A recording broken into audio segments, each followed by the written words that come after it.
Give you one more night to get this. We've had a million nights just like this. Hey everybody, welcome to another edition of Blue Collar Sports Talk. Mama, please don't worry about me.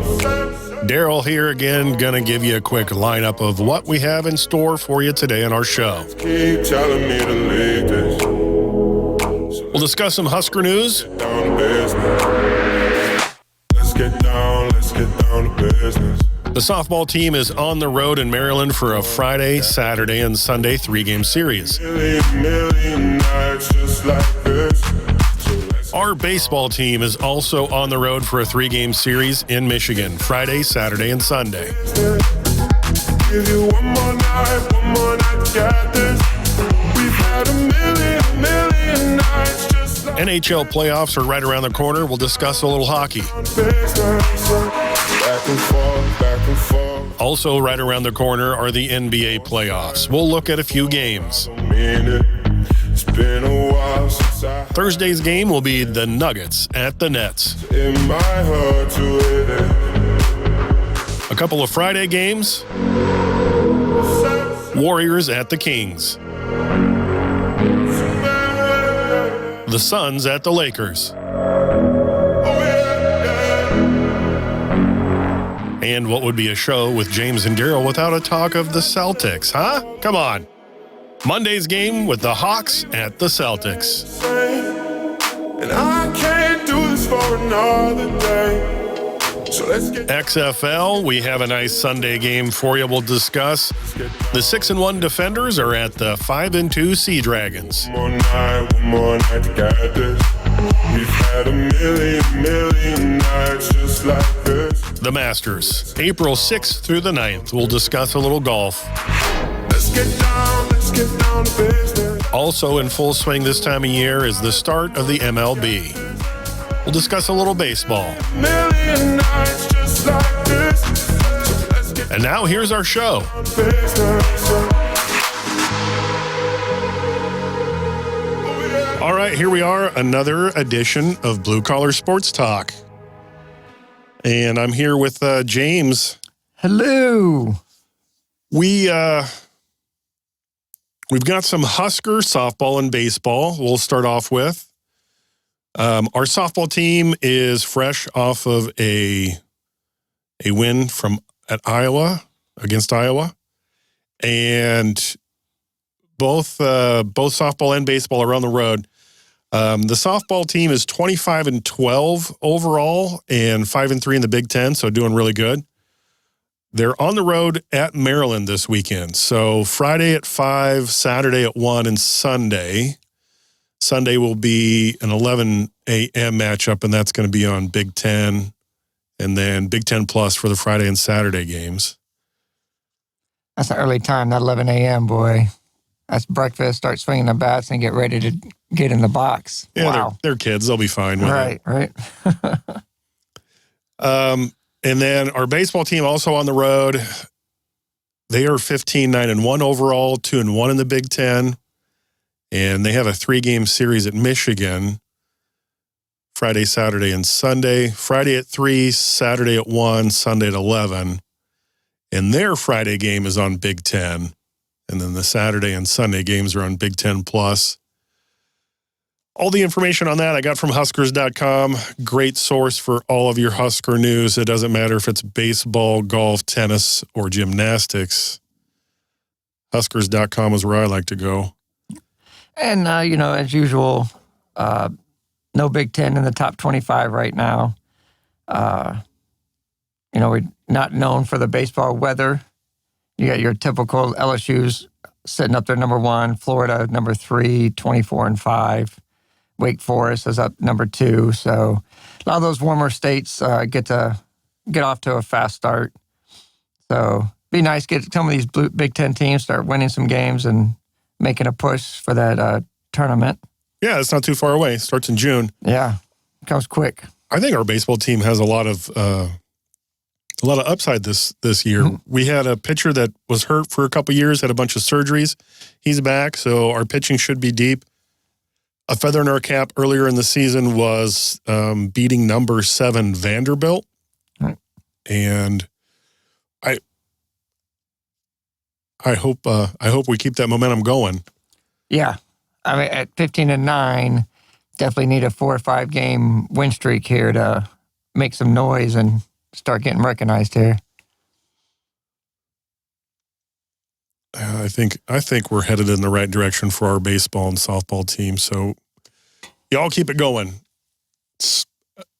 I mentioned streaks and being hot, and there's some NHL teams out there that are just on fire right now. Oh, goodness. Yeah. I was looking at that last couple of days, and I'm a New Jersey Devils fan, and in that metropolitan.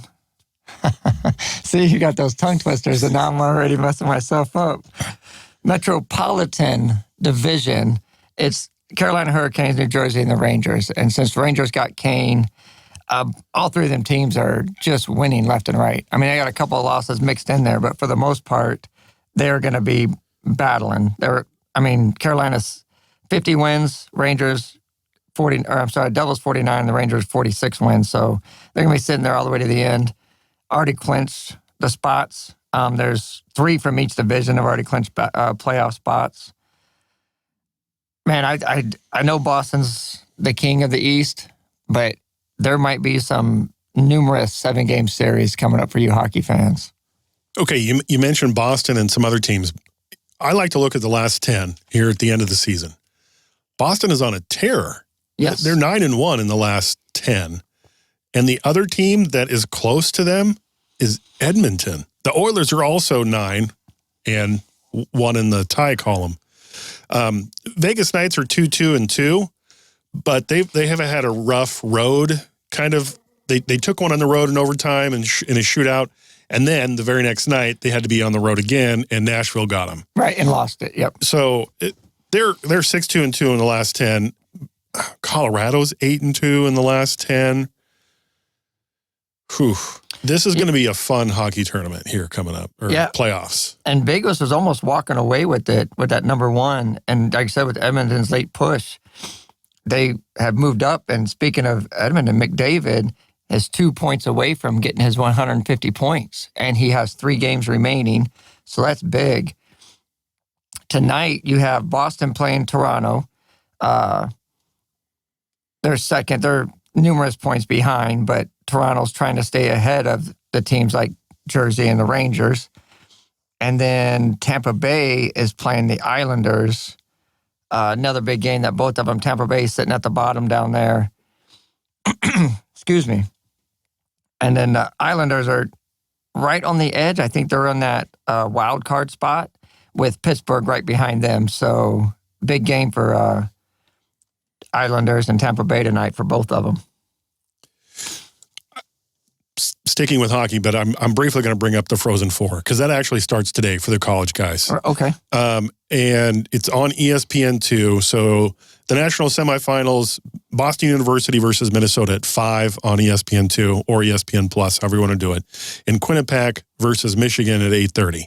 And then the 8th is the national championship game. So if you want to watch some amazing college hockey, tune in because it's amazing. These college kids go all out and you'll enjoy it. But back to the NHL, an exciting time. And playoffs right around the corner. A couple of them are jockeying. Some of them are set. Like there's I shouldn't say they're set, but it looks like the 2 and 3 teams are in the Eastern are potentially set, but you never know. Right. But the Western Conference is like almost stacked right on top of each other. Yes. Colorado, Dallas, Minnesota, they're all right there. Almost like the NBA, where there's 3 games left and you still can't put who's where. So, yeah, you're right. I mean, they're all sitting there point-wise, 98, 98, 98. And Seattle's 94, so very slim odds of catching. But LA's at 100 points. Colorado's right behind them with 98. And like you had said earlier, they're 5-4-1, and Colorado's 8-2, and LA's 6-3 in their last 6-3-1 in their last 10. So closing that gap, and like I said there's 2 to 3 games left depending on your schedule. So coming down to the wire, which we all love. Yeah, Vegas is taking on the Kings. Avalanche should have an easy game, but it's on the road at the Sharks. You never know what's going to happen. You want everybody to do what they can, but it's weird. It's weird. Don't count any of these teams that are actually out of the playoffs because they love playing spoiler. Oh yeah, You don't have any view of the playoffs, but you're like, you know what? I'm going to make these guys earn their spot this year. So. And I see that more in hockey than the other sports. Like in basketball, the team's mathematically eliminated or out of it or whatever. You're kind of like, mediocre effort. I don't want to hurt myself before I go get my Tahoe and go out there on my yacht and enjoy my summer. Don't you think it's kind of for also trying to get the better pick in the lottery system? Right, yeah. Let me better my odds, help my team out for next year. Yeah, but in hockey, you're right. Every night you're just like, man, did those guys beat Boston? Yeah. Yeah, they come in every night saying, we can win these games, and I love it. Sliding into the basketball arena, NBA. I chuckled when James came over this morning. I said, hey, I was looking at my notes, and I realized in the opening that I recorded for this that I said Monday's game for the Hawks and the Celtics. It's actually Sunday's game. So if you listen to the opening like, Daryl, you don't know what I'm talking about, you're right. I don't. You don't. NBA. Before we get to that, I'm going to... So sometimes I like to throw tongue twisters in my daily thing to help me enunciate words better, and I printed some off, and I'm probably going to butcher this one. A skunk sat on a stump and thunk the stump skunk. Nope, the stump stunk, but the stump thunk the skunk stunk. Whew. I slit the sheet I slit, and on the slitted sheet I sit. If you're not careful about that one comes out all wrong. I'm a big dog fan, so I'll go, if a dog chews shoes, whose shoes does he choose? Ooh. Try number 4. Try number 4. Number 4, yes. I wish to wash my Irish wristwatch. Yeah, that one's tough. I wish to wash my Irish wristwatch. They throw those R's in right. That's like saying time. Russell Westbrook. Russell Westbrook 14 times over. And I'm sure after last night, the Lakers are hoping not to have to say Russell Westbrook. Okay, so, yeah, I watched that game, and that was a fun game. And Westbrook came out with something to prove. Oh, yeah. His teammates had to slap him upside the head a couple times and be like, it's not all about you getting back at these guys. We need to win. Right. So they were, hey, you're out of rotation. Get back to where you need to be. But they got it done. Oh, yeah, convincingly. I know LeBron made a push for it, I think, in the third, got it close. But then it was obviously just pretty much all Clippers. So obviously Lakers needed this game. Clippers secure their spot. And for a team that even we have talked about numerous times, getting Westbrook and not doing as well as we had thought they would be, maybe, not that this one puts them over, but, just starting to get warm, filling each other out. Like I said, knock them on the side of the head like, hey, we need to get back to over here. It's more about the game, not, you proving yourself. Yeah. So, yeah, I would like to see the Clippers do well in the playoffs this year. As long as they keep beating the Lakers, I think that's 7 or 9 straight, something like that, against the Lakers. So, always a hats off for that. That also kept the Lakers in that playoff. Or I shouldn't say playoff. The play-in portion of the playoffs. And on that, the Pelicans upset the Grizzlies, and now they're tied. So, yeah, a couple games remaining, and these are like must-wins. So, yeah, I said, shame on you, Kings, for not putting the Mavericks out. And then, hats off to you, Pelicans, for handling your own and taking care of the Grizzlies. So tonight, Nuggets and Suns, that one's huge for a number of reasons. Oh, yeah. And it's a fun TNT matchup. Why do I say that? Because I love the TNT guys. They are so entertaining to watch. It's the late 9 p.m. game on TNT. Phoenix is 44-35, and with Durant, undefeated. Right. 7-0. Denver 52-27 have kind of gotten really sloppy here late in the season. Even their coach said, you guys look soft. And I know that you're not soft. He went on to say, they're not soft, but tonight you look soft. And I know you're not soft. So where is it at? What happened? And I believe with the Grizzlies' loss, they've secured number one. So it's interesting. I know it's on the road and not supposed to, but they always find a way to rest people. Does Denver rest a couple key guys and the Suns just run away with this? Or do the Denver's like, hey, let's see how we match up, because this could be a matchup that determines the Western Conference champion? Because I still think the Suns are the team to beat with Durant healthy. I agree. When they made the trade, that's what we said, right? That the Suns now own the West. If he stays healthy. Right. So looking at the injury report, they have 3 people listed as doubtful. The 2 biggest ones is Jamal Murray on the Nuggets and Nikola Jokic on the Nuggets. Doubtful. So game time decision, they're on the road. They're already 3 games ahead. In my mind, I agree with you, James. I think they find a way to rest him and say, oh, he's still working with calf tightness or what have you. Right. And, Nuggets already beat them 2 out of 3. Suns won the last one the very end of March, 193. This one doesn't really mean anything for the Denver. Phoenix, I guess, a little momentum and a little more fine-tuning that offense that they have. And they're at home, so they got to put on a show with Kevin Durant. And Vegas has them favored by 7.5. Right. That's huge. Yes. 7.5 over set at 223. I'm taking the Suns all day long at home. Fact. And if the Nuggets get it done on the road, more power to you, but without Murray even. Yep. I see it being an unders. If you're gonna bet on this, I would go unders and Suns. But it could just as easily go overs. Right. Because the Suns can put up a lot.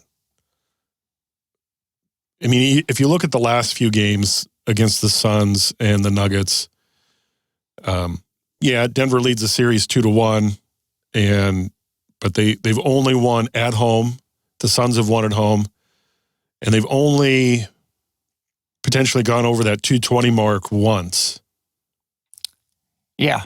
So that's why I would say unders, but don't take my word for it, because it's not my money. Friday game, Warriors at the Kings. Another huge one for potentially kicking some teams down or bringing some teams up into the full playoffs and not just the play-ins. Because as it sits, the Warriors are right on that right on that 6th spot, but they could just as easily go back into the play-ins. And the Kings almost have that number 3 spot locked down. They have a 3.5 game lead over Phoenix. So I think it looks like 1, 2, and 3 is locked in. Like I said, Denver secured number 1, leaves Memphis at 2, and I think Sacramento pretty much has that number 3 spot locked in. 3.5 games up, and I think there's only 3 games to go. So they might be another team. It'd be tough to pick or here and there. Like right here, we got Warriors at Kings, but it's on the road, so I'm probably going to go Sacramento. I don't know where the Kings are at as far as minutes management, getting ready. To me, it's too early. Wait till that last game of the season because you're going to get a day off here and there anyway. And again, Golden State might be a team you're going to see. So at home, I'm taking Sacramento. I'm right there with you. This will be the 4th time the Warriors and the Kings have played this year, and the home team has won every single time. Right. When the Warriors were at home, they won. When the Kings were at home, they won. And both you and I have said it all year long that the Warriors stink on the road. And it makes no sense. Absolutely horrible on the road. Right. As of today, the Warriors' away record is 9-30.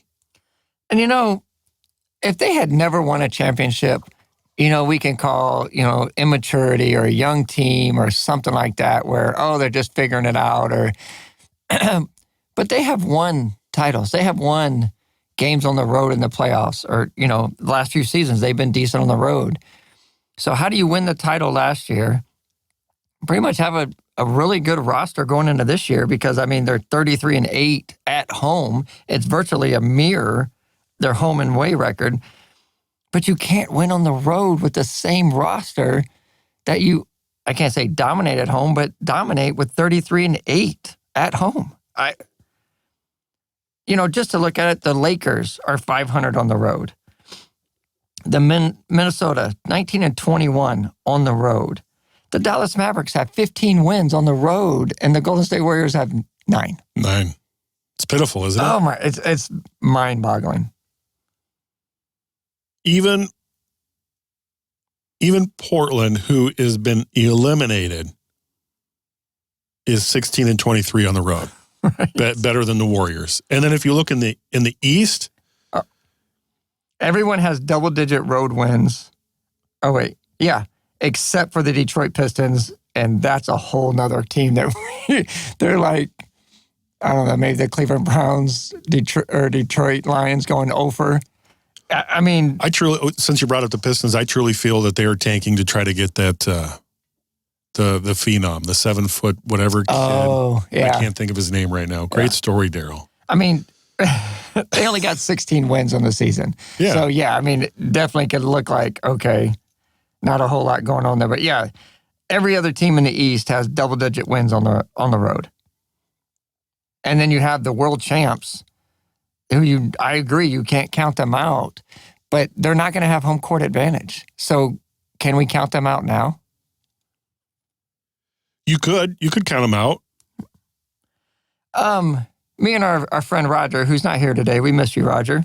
We were talking last night, and he was talking about he was watching a show, listening to one, and it was talking about NBA playoffs and odds, and obviously Milwaukee and the Celtics are getting the most love to win. But a surprising one he had told me was this guy has the Lakers, like, I don't know, somewhere between 18-25% chance to win, win out there in the West and maybe win it all. And I we talked about it.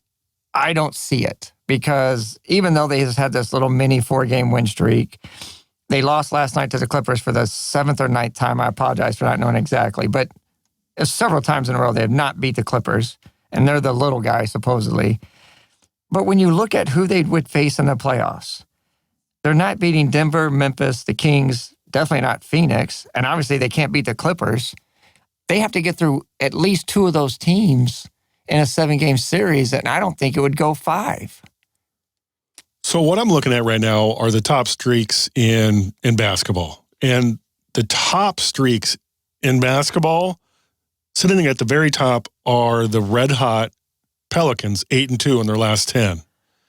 And the Lakers are 7-3. So with 7-3, they're in the same group as the Phoenix Suns, Memphis Grizzlies, the Milwaukee Bucks, the Boston Celtics, the Cleveland Cavaliers, and the New York Knicks.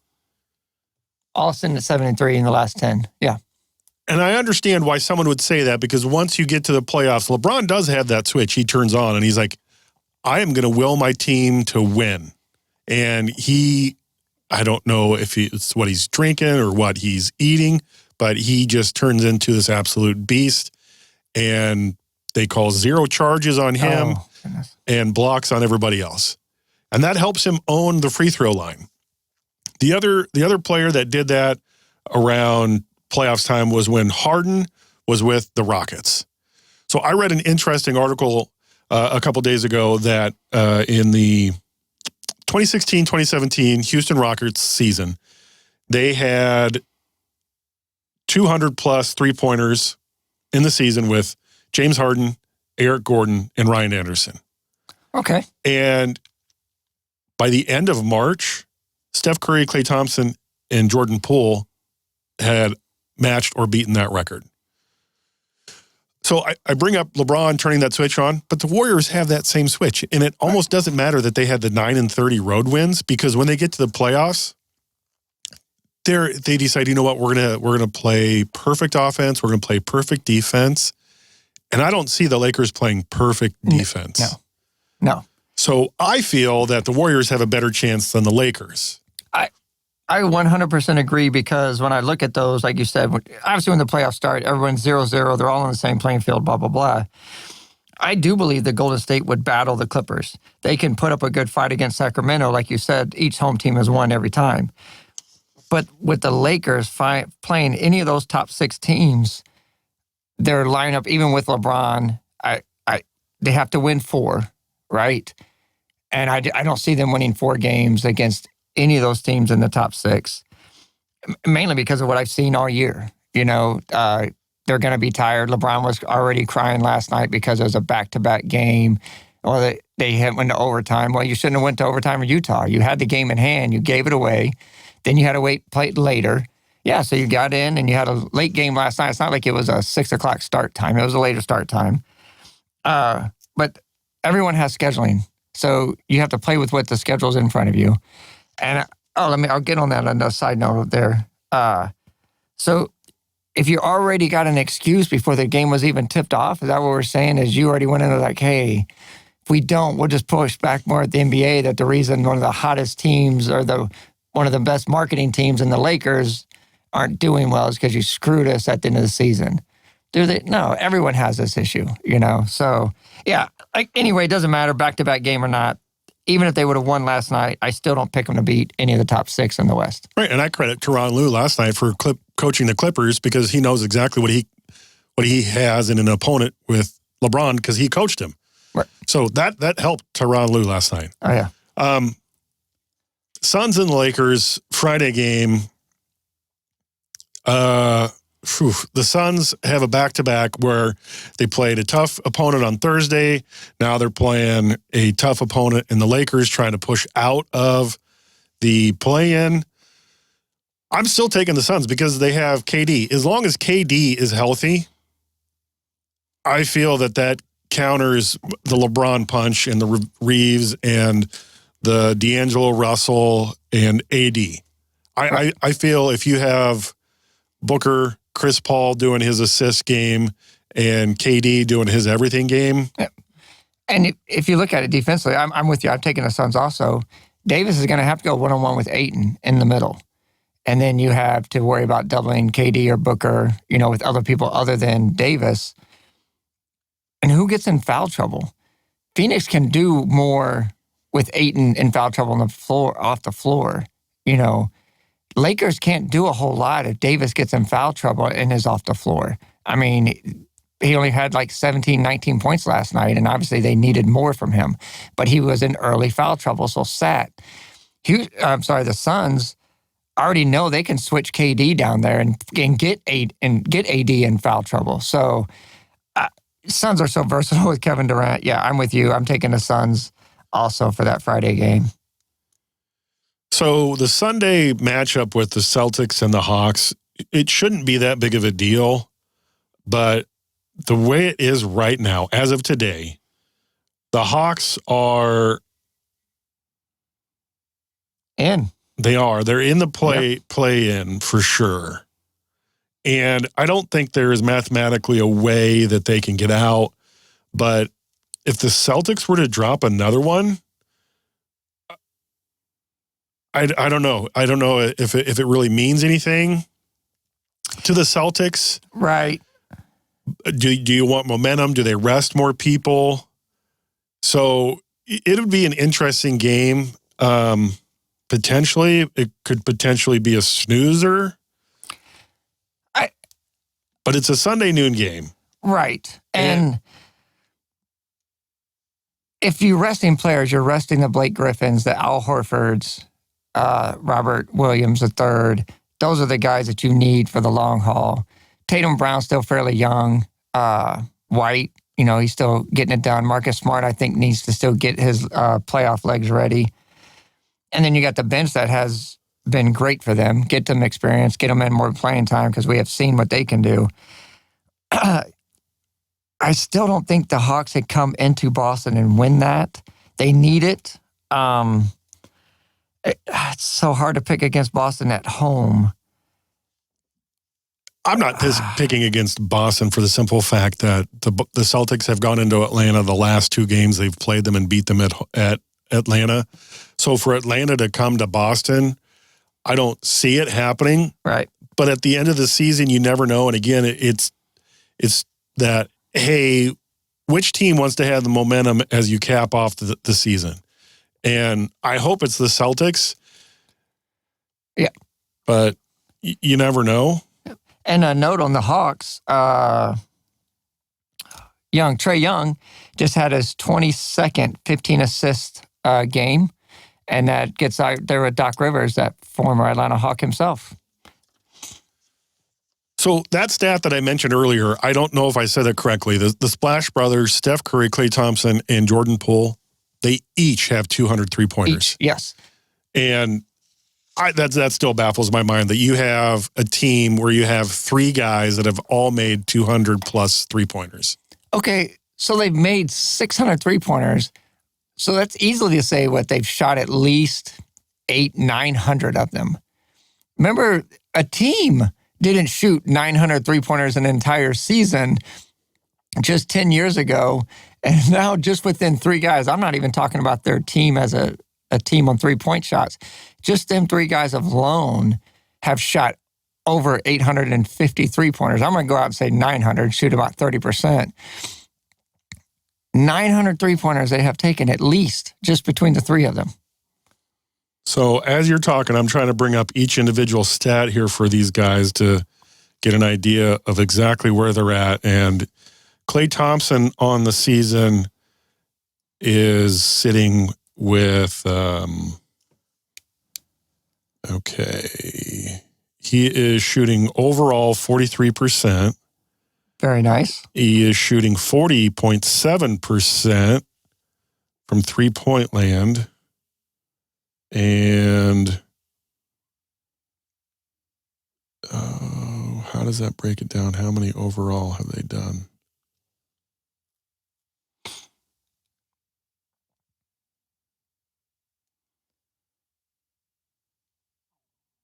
Regular season totals. 712. By himself. By himself. Okay, so I'm way off. So we're pushing. Oh my goodness. And then 2,100 threes. So Steph Curry. Wow, he has shot 622. Oh my goodness. When was the last time Klay Thompson shot more threes than Steph Curry? Right. Now and now Jordan Poole, his season total for threes. 610. Wow. Is 626. Oh, that's close. And I know Curry was out for numerous games. I think he missed like a month, so maybe that's why he's behind a little bit, and Thompson had to carry him. But, right, so you're right around 2,000, just over 2,000 threes between three guys, not even for a team. Curry is shooting 42.7% from three. Jordan Poole is the low guy with 33.9. And what did I say Klay Thompson was? 40-something? 40.7? Yep, 40 Man. point. Yeah, you got to get a hand in those guys' face when they're at the three-point line. Otherwise, you're just giving yourself a really short noose to hang yourself from the three-point line against these cats. Well, they're fun to watch unless you happen to catch one of their road games. Right. Yeah. I mean, that's what the fans are going to be like. Hey, let's just go ahead and bring them in. And we got them as long as we're at the home. And the other day, Jordan Poole was 5 of 12. Steph Curry was 6 of 13. This is the Wednesday game against OKC. Put up 136, by the way, at home. And Thompson did not play. But the only thing I was looking at was Poole and Curry combined for 30 points. Again, done it a few times this year. And, yeah, shooting right there at their normal average, 6 for 13, 5 for 12. Yeah. When you're trying to defense, like we talked about earlier, when it comes to the playoffs, switch or no switch, you have to defend all three of those all the way out to the freaking logo. Logos, XFL logo. Right. Pretty cool. Hold on. Wait. Yeah, before we go ahead. So when I was out on my little venture, I happened to read that the NBA collective bargaining players and all them had came to an agreement on a 7-year deal, blah, blah, blah, blah, right? One interesting thing I saw on it is a reduce in the schedule. Did you see that? Okay, now is that a done deal, or is it they're saying we could potentially do this? Right, yes. So the thing was, it would be no less than 65 games. Right now we're saying 82-game season. obviously we just talked about how LeBron was worried about a back-to-back game. I don't see it happening. I see 75. I see the NBA trying to go, okay, because what the NBA doesn't want is all this minutes management. They're trying to work around and get the players on the ground because, like we have said numerous times on the show, when do you buy tickets to go see your team play when Giannis might not play or Tatum and Brown sit that night? So when you read that, that's interesting. Did it say if ticket sales have slumped? No, it was just a ticker. I couldn't find the actual article on it.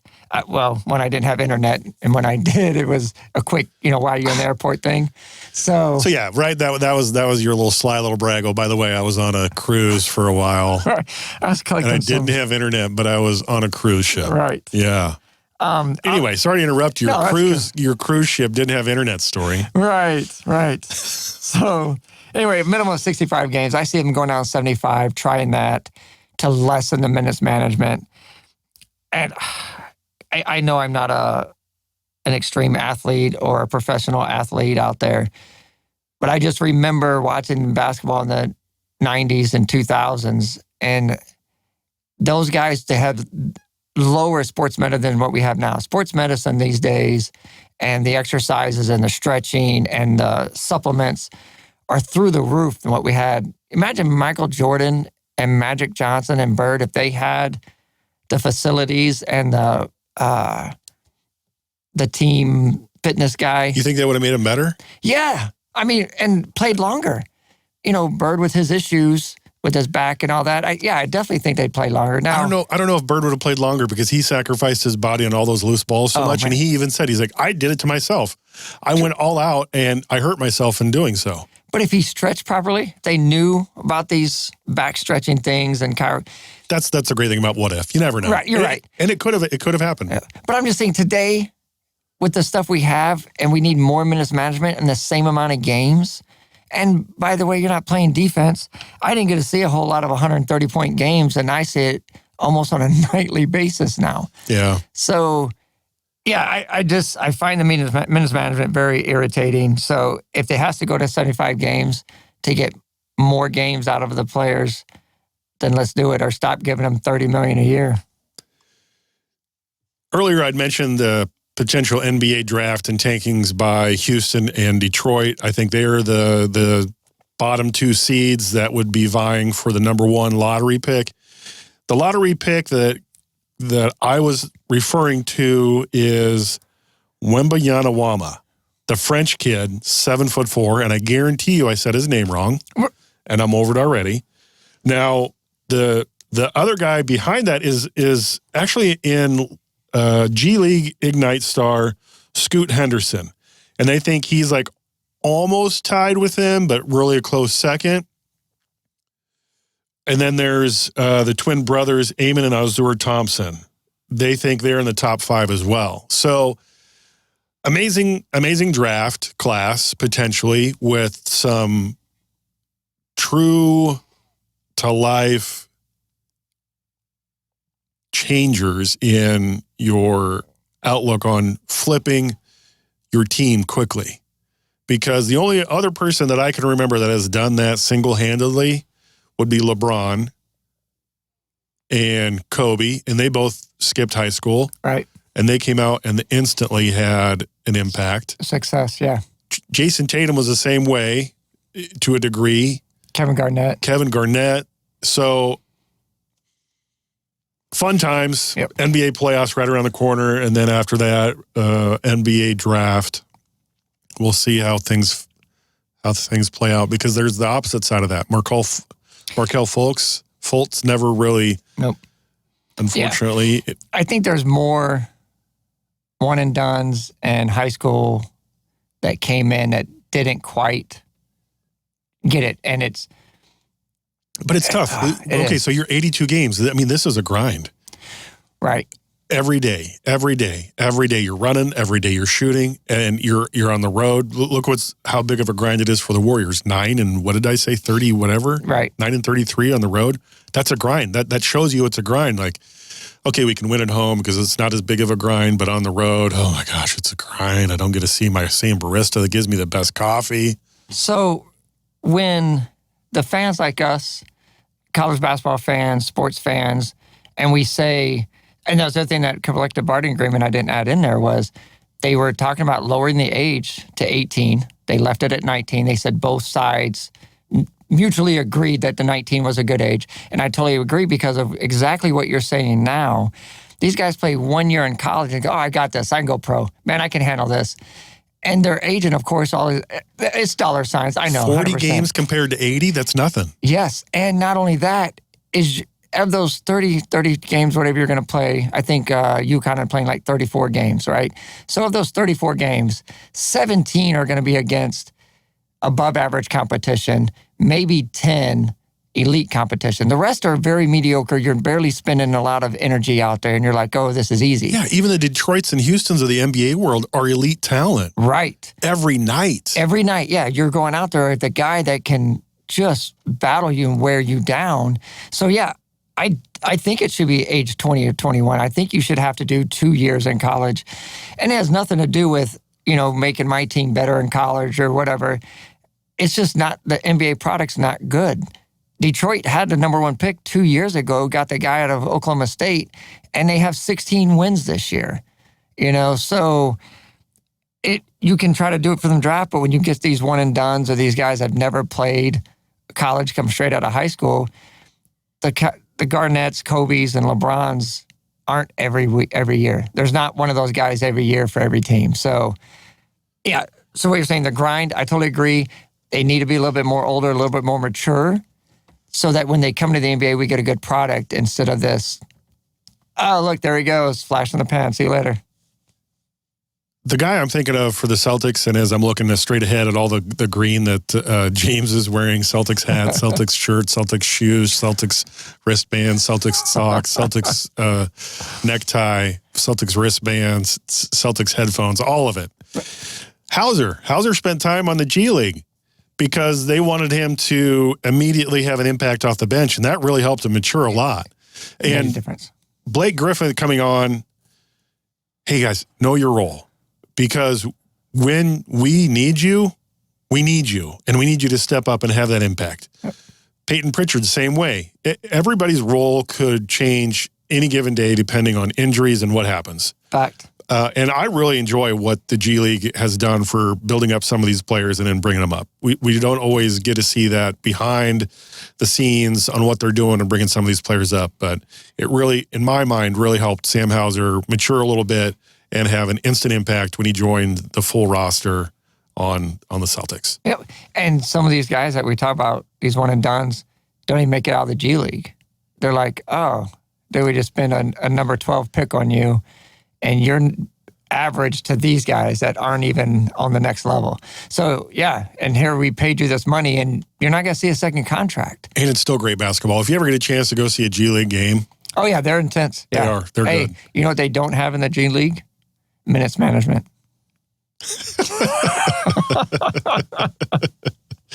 That's because they don't have a powerful enough agent telling their coach, hey, right, stop it. Stop hurting my guy. Oh, so yeah, to the XFL, yeah. Go ahead, yeah. I missed my games. I wanted to see a couple of these games coming up. Like I said, the DC and the Houston game, I wanted to see it. Now, the Sea Dragons, when I left, were playing okay. They're keeping it going. And they're on a 5-game win streak right now. Yeah, and that's my boy DiNucci from the Cowboys leading that team, which I'm excited for. They needed another team. You can't have 2 teams in a league like this and try to get everybody involved. They're like, oh, it's a 2-team race. They have all the players. Now you got 3 teams. We're actually 4. The St. Louis Battlehawks are 5-2. Obviously, your Sea Dragons are also 5-2. Defenders are 6-1. Houston's had a 2-game slide. They're sitting at 4-3. I still think they're going to be there at the end. The other teams, okay, yeah, they're struggling, but luckily there's 4 teams in there that are going to battle and put on good games, and they're scoring again. I mean, we had a 37-36 game, a 24-15, couple 24-15 games. And the week before that, had another 37-26, the DC and the Houston game I didn't get to see. I mean, these teams are putting up points. Their offenses are fine, catching up to the defense. So I'm like, you start looking at the over-unders and you almost can start picking overs these days. Looking at the last 5, the Sea Dragons, they've won their last 5, and they've done a great job of holding their opponents. Out of the 5, they've held all of them to under 20, and then you have to go back all the way to March 4th, where they still won. They allowed their opponent 26 points, but other than that, they've held everybody under 20 points. Where DC, they are 6-1, they outscore their opponents. Right. And I think that this DC Sea Dragons game is going to be amazing. Seattle is favored since it's a home game for them, favored by 2. Overs and unders are set at 47.5, which I think is pretty accurate with how they both play offense and defense. Yeah, because you can definitely see 20-23 game, 23-24. So, yeah, that wouldn't be...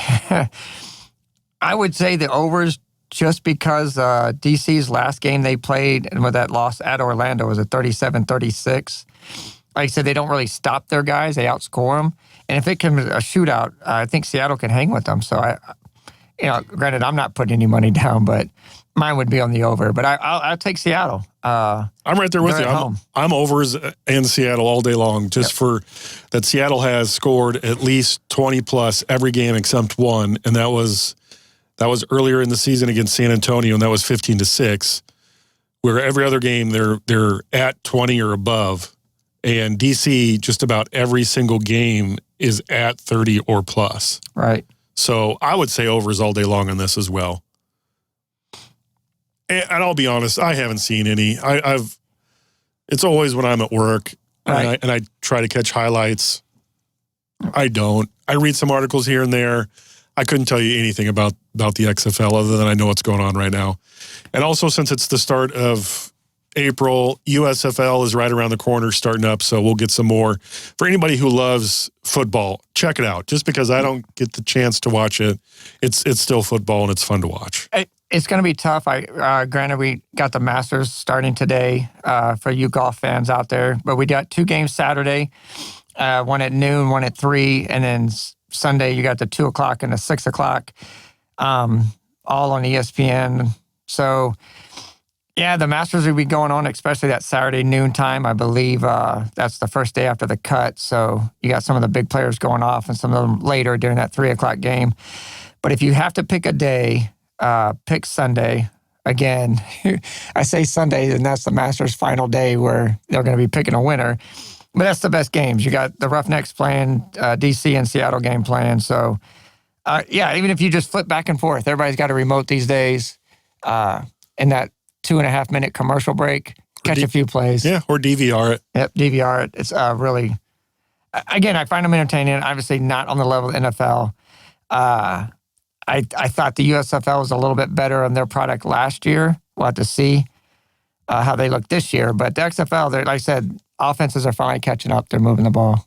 And I don't know who was at fault. I don't care. But earlier in the XFL season, you couldn't find stats. Now ESPN, for whatever reason, are starting to track stats. And I don't know if they're gearing up for next year having a fantasy for the XFL, which I think would draw in more fans potentially. And I say kudos to whoever did it.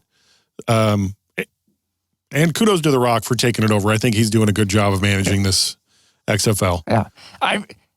We had talked a little bit about that whole stat thing, and you're just wondering where that email came through. Like, where is the guy giving the stats? And they just totally forgot to hire that guy or say, hey, by the way, you need to email these to so-and-so so we can get these out.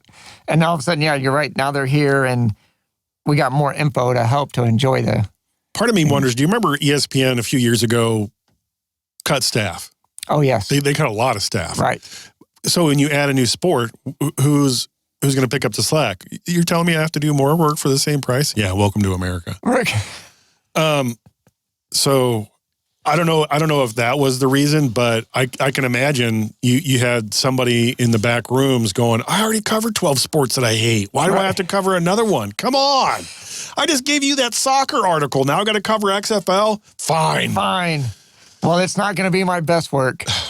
You better approve my overtime. Anyway, tangent ended. Golf, the Masters, started this morning, April 6th through the 9th. Yes.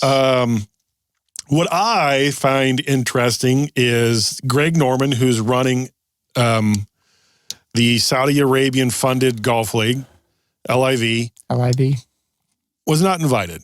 Not because he's a bad man, but they didn't want to have more drama that could potentially rear its ugly head at the storied Masters. And there was a lot of pre-drama talk before the big dinner. So they have the champions dinner that the guy that wins the year before picks, and they're all wondering, there are several people that had spoken out against either side, and they were all going to be in this dinner, not all, but there's going to be in the dinner together, and how would that go, blah, blah, blah. And Phil Mickelson, one of the stronger proponents of being able to play for both, didn't say a word. They said he was uncharacteristically quiet. He answered a few questions here or there, stuck mostly to playing at the Masters and how special it is. But they said for the most part during the dinner, the LIV was not brought up, or the players coming over. No one took any jabs to stir any of the pot. It was a very cordial, friendly dinner. Don't both sides have litigation going right now, one against the other? Haven't one sued the other and hasn't been countersued? Because I know LIV was trying to sue them for monopolistic trends on keeping them from gaining any traction in the golf world. And then the PGA sued them back going, nuh-uh. Right. So it's interesting. But I pulled up a quick who is doing some great stuff right now. The leader is only through 6. And he is 3 under. There is Stallings. He is through 14. He's even. And then I looked for Tiger. Tiger's actually plus for the day, +2, and he's only gone through 6 holes. So it's early. It's a fun course. Fun and tough. Yep. If you're got guys teeing off later, Bryson DeChambeau, he's an 11:30 guy, and then he's 8:30 tomorrow. Let's see here. Brooks Koepka, if you're one of his fans, you got noon today and 8:50 tomorrow. Phil Mickelson's going with Tom Hogue and Siwoo Kim, which that'd be a very nice group. I think you're reading Eastern times because DeChambeau already has 3 holes in. Okay, I apologize. No, it's all good. Yep. I just wanted to let you know that was. I think those are Eastern times because I see DeChambeau is already through 1 hole. Yes, so till 10:30. So minus those hours, and then Phil Mickelson will be 11:30 today, 9 o'clock tomorrow, and then there's Zach Johnson fans, Jason Day, 10 to noon, so 11:50, and then 9:30 tomorrow. Those of you who don't know, is usually when you tee off the later rounds the first day, you get the early tee time the next day. Dustin Johnson is at noon, 12:10. Let's see here.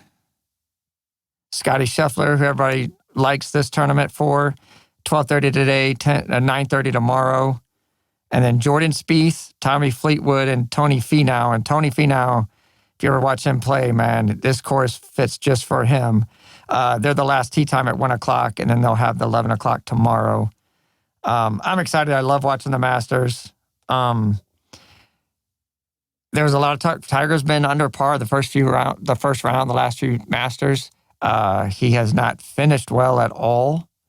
So it'll be interesting. Obviously, with that accident and his legs is an issue.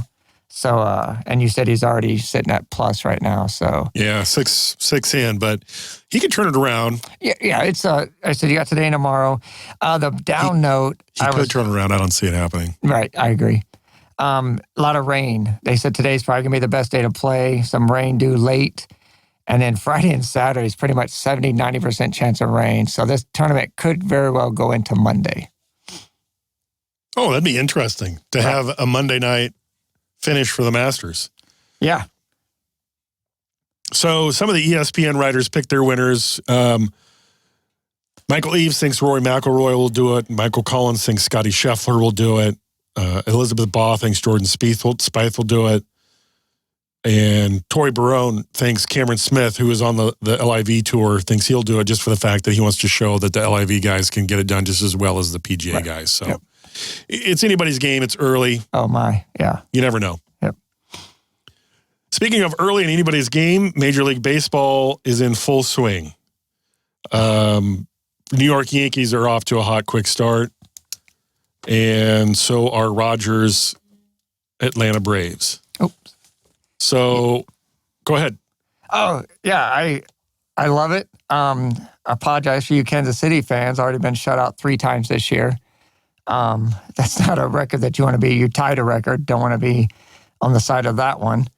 But yeah, you got some of these teams. Tampa Bay is the only team sitting at 6-0. Again, I know it's early, but first time since the O's in 2016 to start the season off 6-0.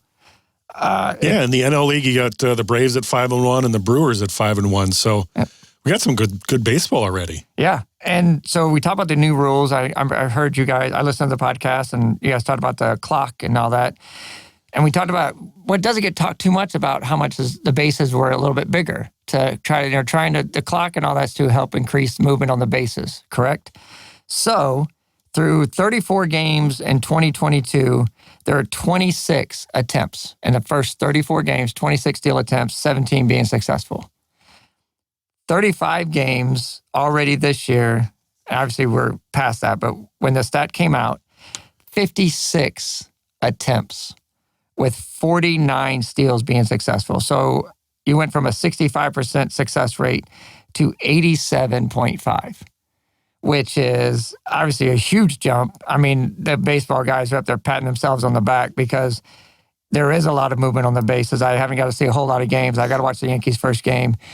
It was nice because, they know that they're going to have to throw the ball, so you kind of have an idea when it's going. But the guys are staying aggressive, and I like it. They're still not the small ball that I want to see. They're still swinging for the fences. Yankees just had a guy at third base, nobody out.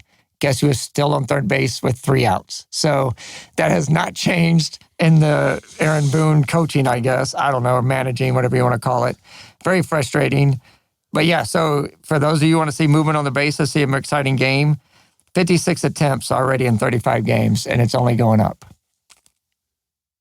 If you're a baseball fan, you know the name Tommy Lasorda. So with the start of the baseball season, I'm going to give you a few baseball quotes that I, one, find humorous or find interesting when it comes to baseball. The one that stands out as the most humorous from Tommy Lasorda, and this is about Fernando Valenzuela. All last year, we tried to teach him English, and the only word he learned was million. Right. It's hilarious because he wasn't paid, right? Right. The other one that is actually really true is about the only problem with come on, Darrell.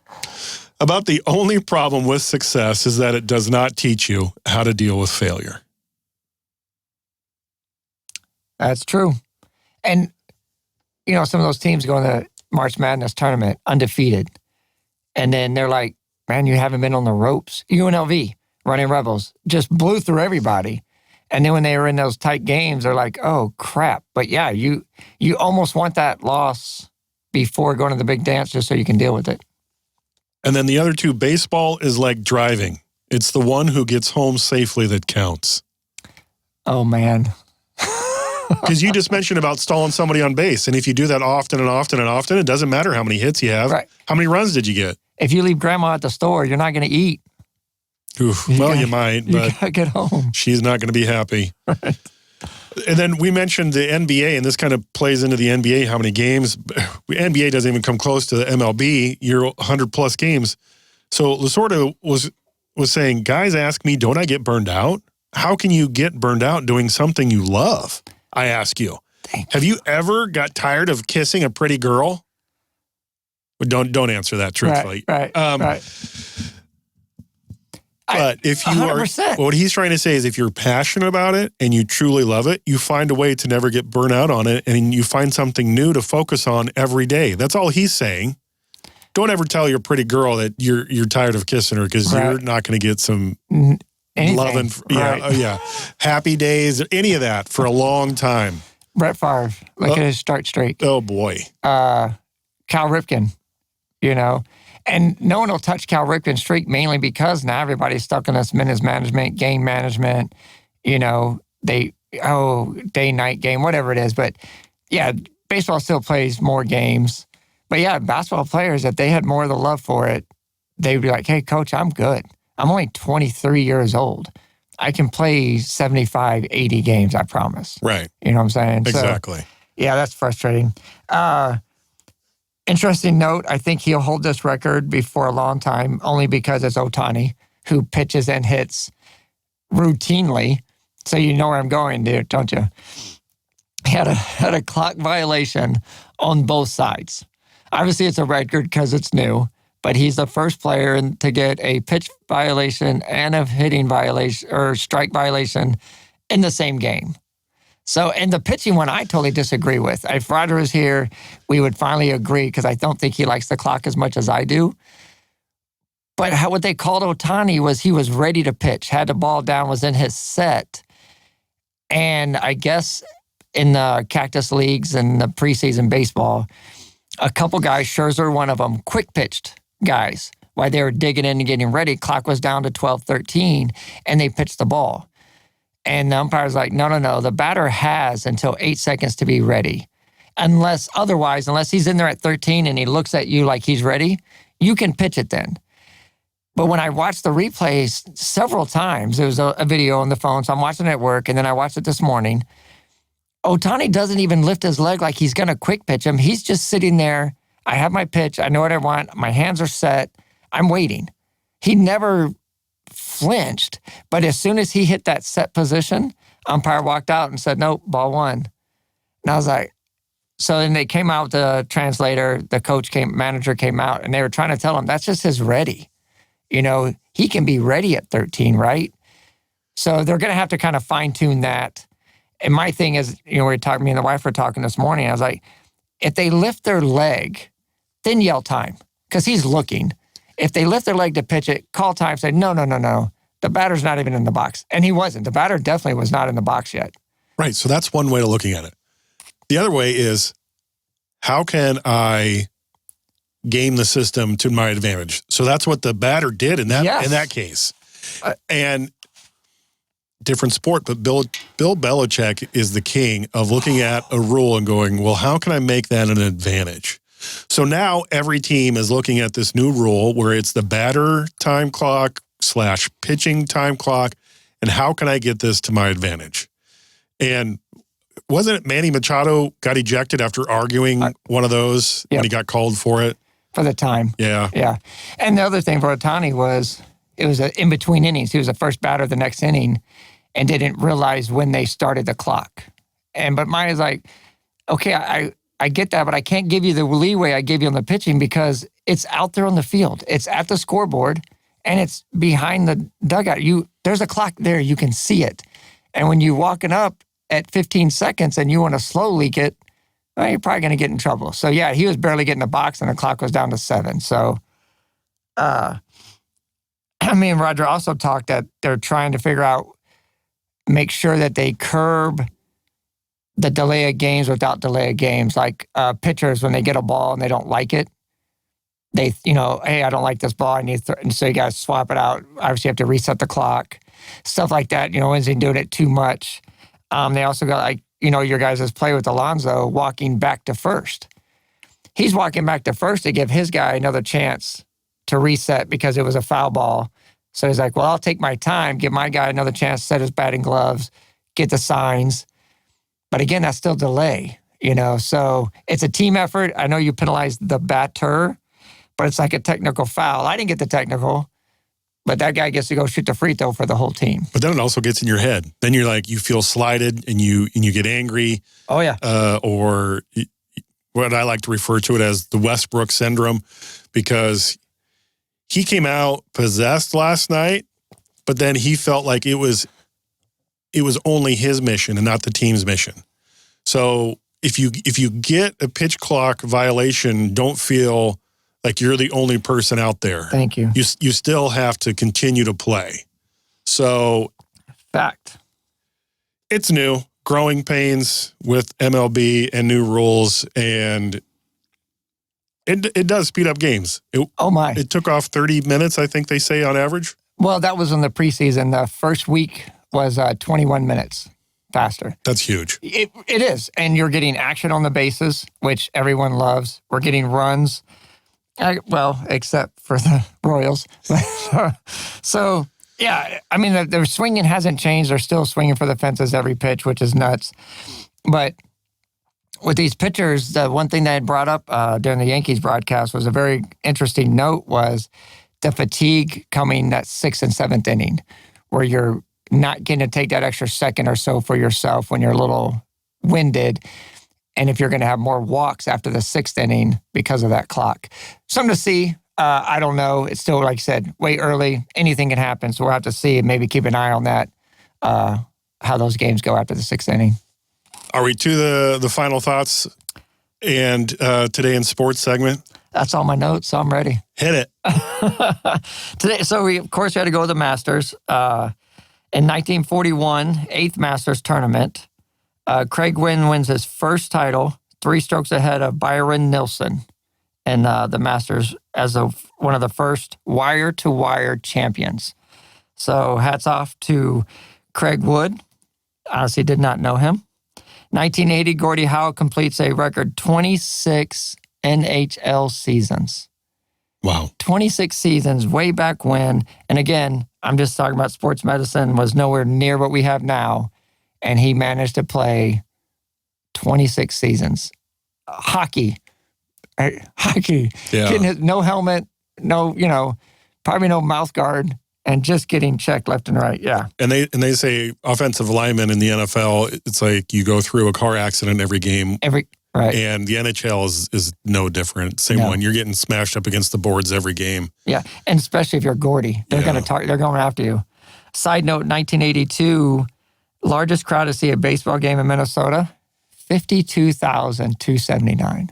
Wow. That is a lot of people for a baseball game. Speaking of a lot of people, right around the corner, April 22nd, red-white spring game will be going on in Lincoln. And go to Huskers.com. I don't know if there are any tickets left, but the Matt Rule is here, and we shall see how he does in his inaugural season. And I'm wishing him the best. In my humble opinion, anytime you bring in a coach and all new staff and a whole new program and a whole new playing system, there's growing pains. And then you add the level of play in the Big Ten. You have your work cut out for you. And I want you to prove me wrong, Matt Rule. I want you to prove me wrong that you'll get above 500. Right. And that's because that's a tall order. Yeah. I'll be drinking the Kool-Aid deep come, end of July, middle to end of July as we're seeing all these things happening.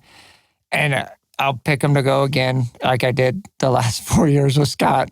At least 500, if not better. When you look at it, I just think they have the talent to do it.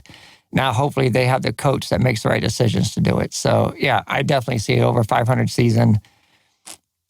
Oh, man, please give me a bowl game. Good grief. I would love a bowl game.